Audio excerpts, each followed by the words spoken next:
Assalamualaikum warahmatullahi wabarakatuh. Kami dari kelompok 7 akan mempresentasikan materi tentang risiko pasar. Langsung aja, identifikasi faktor-faktor risiko pasar. Risiko pasar merupakan suatu risiko yang timbul karena menurunnya nilai suatu investasi yang disebabkan adanya pergerakan pada faktor-faktor pasar. 4 jenis risiko yang mengekspos lembaga keuangan terhadap risiko pasar. Yang pertama yaitu ada risiko tingkat pengembalian markup atau suku bunga, di mana risiko ini dapat digambarkan bahwa setiap pengembalian pinjaman dari nasabah itu tidak selalu menguntungkan pihak bank. Terus yang kedua ada risiko harga komoditas. Risiko ini biasanya terdapat pada harga barang yang dijual. Terus yang ketiga ada risiko nilai tukar mata uang, yaitu di mana penjualan baik di luar negeri itu dapat menguntungkan bank dan penjualan buruk di luar negeri juga dapat memberikan dampak negatif pada bank. Terus ada risiko ekuitas yang biasanya menggunakan mode PLS. Mode PLS adalah profit loss sharing atau gampangnya biasanya disebut dengan bagi hasil, di mana risiko ini biasanya berhubungan dengan naik turunnya suatu harga pada barang yang dipengaruhi oleh permintaan pasar. Ini adalah ilustrasi dari 4 faktor risiko yang ada pada produk keuangan syariah yang berbeda, di mana risiko tingkat pengembalian itu mempengaruhi 4 produk keuangan syariah, yaitu murabahah, ijarah, salam, dan istina. Kalau risiko komoditas mempengaruhi 3 produk keuangan syariah, yaitu murabahah, salam, dan istina. Kalau risiko nilai tukar itu hampir mempengaruhi seluruh produk keuangan syariah, yaitu murabahah, ijarah, salam, mudharabah, dan musyarakah. Dan yang terakhir yaitu risiko ekuitas mempengaruhi 2 produk keuangan syariah, yaitu mudharabah dan musyarakah. Materi selanjutnya yaitu tentang risiko tingkat pengembalian. Tingkat pengembalian ini adalah salah satu faktor yang memotivasi seorang investor untuk berinvestasi. Tingkat pengembalian atau suku bunga merupakan salah satu elemen penting dalam keuangan konvensional. Namun dalam keuangan Islam itu suku bunga dilarang karena perubahan suku bunga pasar menghasilkan beberapa risiko mengenai pendapatan lembaga keuangan Islam. Sehingga untuk mempertimbangkan risiko ini yang dimulai dari fluktuasi pasar dalam konstruksi kontrak Islam, lembaga keuangan menggunakan tingkat alternatif yang disebut dengan tingkat pengembalian yang didasarkan pada tolak ukur yang berbeda. Kurva hasil pasar. Kurva imbal hasil pasar memberikan sebuah informasi tentang ekspektasi pasar di masa depan yang diilustrasikan pada representasi grafis dari imbal hasil untuk rentang jangka waktu jatuh tempo. Nah, kurva imbal hasil dianggap sebagai prediktor kegiatan ekonomi di masa depan dan dapat memberikan sinyal perubahan fundamental ekonomi yang tertunda. Jenis kurva hasil. Terdapat 4 jenis kurva imbal hasil yang dapat digunakan untuk menentukan perilaku pasar. Nah, yang pertama kurva imbal hasil normal, di mana kurva ini mencerminkan ekspektasi terhadap pertumbuhan ekonomi yang lancar di masa yang akan datang. Nah, yang kedua kurva imbal hasil yang curam, di mana kurva ini mencerminkan perekonomian yang membaik dan cepat di masa depan. Nah, yang ketiga kurva imbal hasil flat atau datar. Kurva datar ini mengirimkan sinyal ketidakpastian dalam perekonomian. Dan yang terakhir kurva hasil terbalik. Nah, kurva ini memetakan bahwa perekonomian yang agak abnormal di masa yang akan datang. Menerapkan kurva hasil. Kurva hasil dipengaruhi oleh tingkat inflasi yang diharapkan. Dalam kontrak seperti murabahah, tingkat inflasi yang diharapkan setidaknya dipertimbangkan dalam keuntungan yang ditambahkan ke pembayaran. Ketika inflasi yang diharapkan di masa depan cenderung lebih tinggi, investor menuntut premi yang lebih besar untuk jangka waktu yang lebih lama untuk mengkompensasi ketidakpastian ini, sehingga semakin panjang jangka waktunya, semakin tinggi keuntungan yang dihasilkan dari kurva imbal hasil yang miripnya. Selanjutnya adalah penilaian berdasarkan risiko tingkat pengembalian. Rumus penilaian produk keuangan syariah yang didasarkan pada tingkat pengembalian dan tolak ukur dinyatakan dengan rumus harga atau keuntungan dari instrumen keuangan sama dengan jumlah arus kas pada titik waktu T dibagi 1 ditambah hasil hingga jatuh tempo per jumlah kali pembayaran angsuran per tahun di pangkat T. Lalu selanjutnya, perubahan suku bunga pasar dapat dimodelkan dengan berbaris nilai pada deret ekspansi Taylor seperti yang didefinisikan dalam persamaan. Turunan fungsi P per P sama dengan 1 per P. Fungsi P diturunkan terhadap Y ditambah 1 per 2. 1 per P turunan dikali 2 kali fungsi P terhadap Y ditambah 1 per P error. Referensi memperkenalkan elemen nonlinear di harga pasar dan penilaian keuntungan dari kontrak yang disebutkan di atas. Dinyatakan secara matematis menghasilkan turunan dari harga kontrak atau keuntungan dalam sehubungan dengan perubahan tingkat bunga secara analisis dirumuskan sebagai berikut. 2 kali fungsi P terhadap Y sama dengan jumlah dari T dikali T ditambah 1 per M kali CF per 1 ditambah Y per M pangkat T ditambah 2. Nah, jadi sebelumnya kita telah membahas mengenai resiko tingkat pengembalian. Sekarang kita akan membahas mengenai resiko komoditas dalam keuangan Islam. Jadi yang pertama, apa sih komoditas itu? Komoditas merupakan suatu produk yang dapat diperdagangkan seperti pertambangan, perkebunan, pertanian, hewan, dan lain-lain. Jadi komoditas itu sangat luas kaitannya dengan barang dan produk. Lalu apa sih resiko komoditas itu? Dan resiko komoditas itu timbul dari pergerakan harga komoditas. Jadi kenaikan harga komoditas merupakan sumber resiko pasar yang signifikan. Resiko komoditas terjadi ketika ada potensi perubahan harga komoditas yang direncanakan untuk dibeli atau dijual. Lalu dalam kontrak keuangan Islam itu ada beberapa akad yang terkena resiko komoditas, yaitu salah satunya murabahah, salam, dan istisna. Resiko komoditas dalam transaksi murabahah adalah selisih antara harga pasar komoditas yang disepakati dan harga pasar masa depan. Sedangkan resiko komoditas dalam transaksi salam adalah perbedaan harga ketika waktu penyerahan dengan harga yang telah ditetapkan. Dan resiko komoditas dalam transaksi istisna adalah pergerakan biaya produksi yang tak menentu. Lalu pemicu-pemicu dalam resiko komoditas itu yang pertama ada resiko harga. Itu terjadi ketika harga jual lebih rendah daripada harga beli, karena kalau misalnya kita menjual harga dengan harga yang lebih rendah daripada harga ketika kita beli, maka rugi kan. Jadi itu merupakan resiko harga. Dan yang kedua itu resiko biaya, karena dalam pembuatan produk itu mungkin biayanya akan mengalami kenaikan ataupun penurunan. Terus yang ketiga resiko tingkat pengaruh pasar, yang keempat resiko nilai tukar mata uang, yang kelima resiko kuantitas dan waktu, yang keenam resiko pengiriman di masa mendatang, dan yang terakhir itu balikan resiko pasar. Lalu di sini ada pola faktor yang mempengaruhi resiko komoditas dalam keuangan Islam.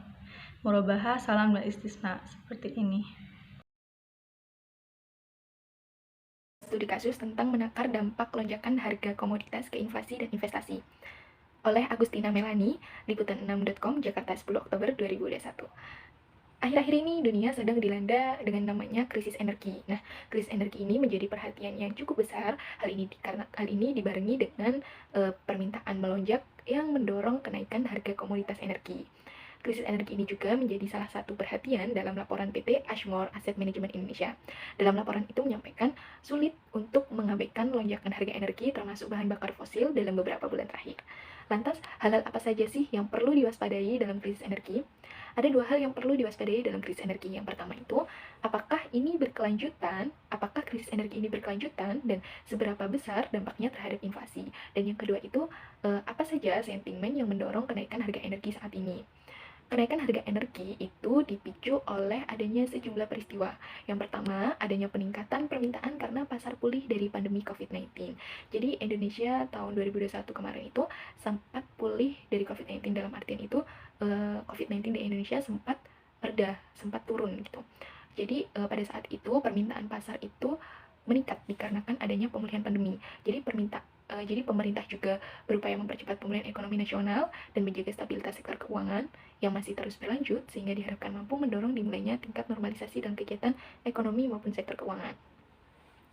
Hal ini OJK juga turut berperan untuk menjaga kepercayaan dan stabilitas pasar keuangan sekaligus mengoptimalkan peran sektor keuangan untuk membantu sektor real dan perekonomian di tengah pandemi. Eh, sehingga pemulihan ekonomi ini mengakibatkan permintaan pasar yang meningkat. Yang selanjutnya peristiwa yang kedua yaitu adanya gangguan pasokan dari pembangkit listrik tenaga angin atau air yang telah digunakan oleh negara Eropa untuk transisi dari minyak fosil.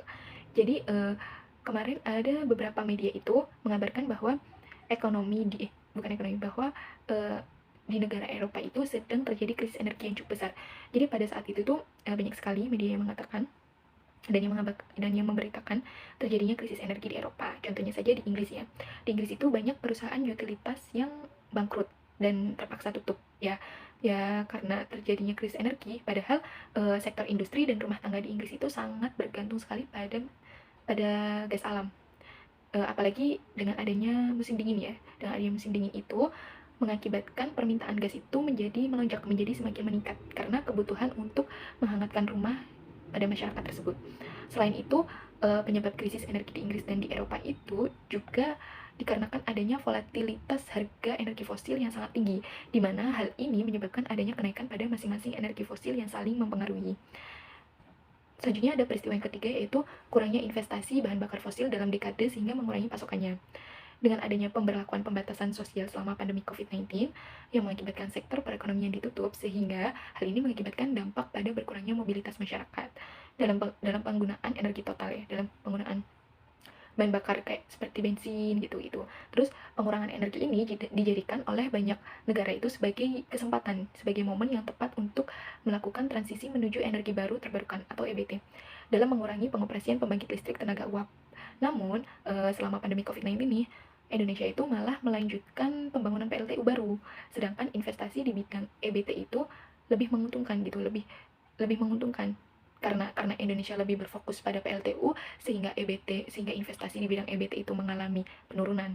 Nah, hal ini itu dilakukan Indonesia karena berfokus untuk pemulihan ekonomi. Padahal studi yang dilakukan oleh Universitas Oxford justru menunjukkan bahwa investasi dan perkembangan sektor EBT itu menjadi kunci dari pemulihan ekonomi pasca pandemi COVID-19.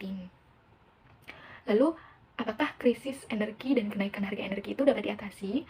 Dalam waktu dekat, pasar melewati ketidakseimbangan penawaran dan permintaan, di mana harga energi akan cenderung lebih stabil akan cenderung lebih stabil. Namun, dalam jangka panjang, stok energi akan menjadi solusi untuk menstabilkan sumber pembangkit listrik yang tidak dipengaruhi oleh iklim. Seorang ahli mengatakan hal tersebut akan memakan waktu bertahun-tahun. Sementara kenaikan harga akan berdampak pada inflasi, kenaikan ketidaksetaraan, dan potensi kerugian dalam pertumbuhan ekonomi. Namun solusi apa sih yang bisa menanggulanginya gitu? Nah, solusi untuk meminimalisir gangguan pasokan terhadap krisisnya energi itu salah satunya dengan menggunakan biaya investasi dalam proyek membangun pembangkit listrik energi baru terbarukan atau EBT yang memiliki nilai lebih daripada untuk membangun pembangkit listrik fosil.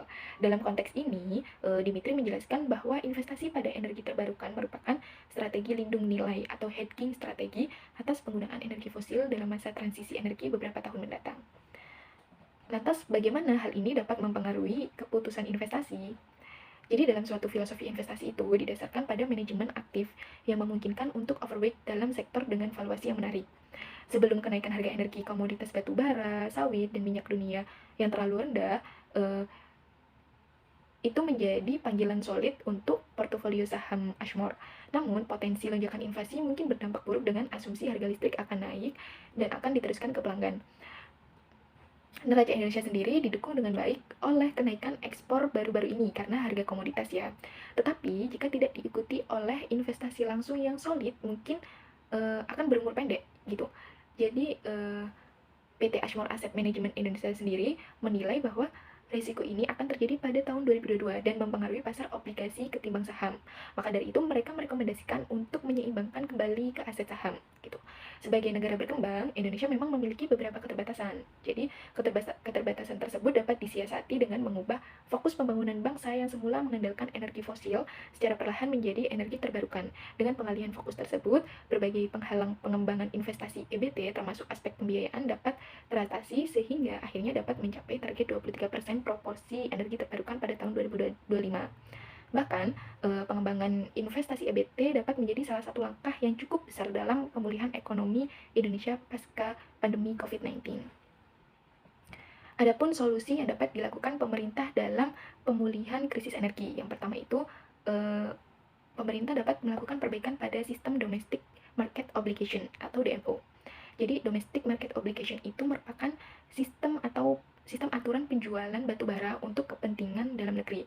Sistem ini sendiri telah diterapkan pemerintah dari tahun ke tahun, namun sistem ini memerlukan pembaharuan, memerlukan perbaikan.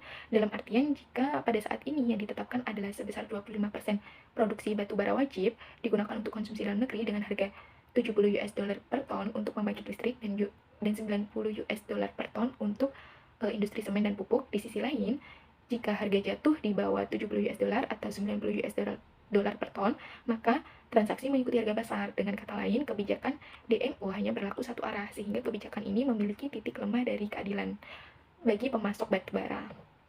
Maka dari itu, dibutuhkannya perbaikan yang dapat dilakukan adalah dengan mengubah sistem DMO yang asalnya satu arah menjadi dua arah, sehingga patokan yang dibuat menjadi adil bagi pemasok maupun pengguna, dan juga dapat menerapkan sistem capping.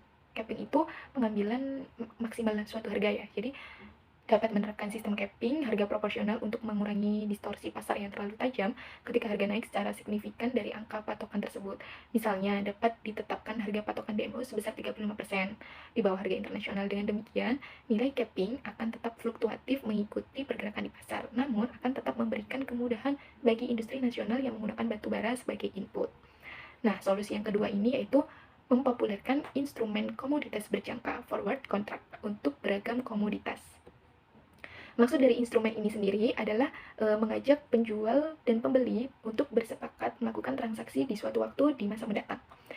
Jadi dengan harga yang telah disepakati sejak awal, secara umum, sistem ini memiliki fungsi yaitu sebagai sarana lindung nilai bagi penjual dan pembeli, sarana pembentukan harga, dan instrumen investasi alternatif. Solusi ini merupakan cara yang cukup bagus karena proses pembentukan harga akan tetap terjadi melalui mekanisme pasar dengan intervensi pemerintah yang minimum. Dalam kata lain, pasar tidak menjadi terdistorsi. Terdistorsi itu berarti tidak akan terjadi krisis dari proses ini gitu. Terima kasih, semoga apa yang telah disampaikan dari kelompok 7 bermanfaat bagi kalian semua. Saya akhiri, wassalamualaikum warahmatullahi wabarakatuh.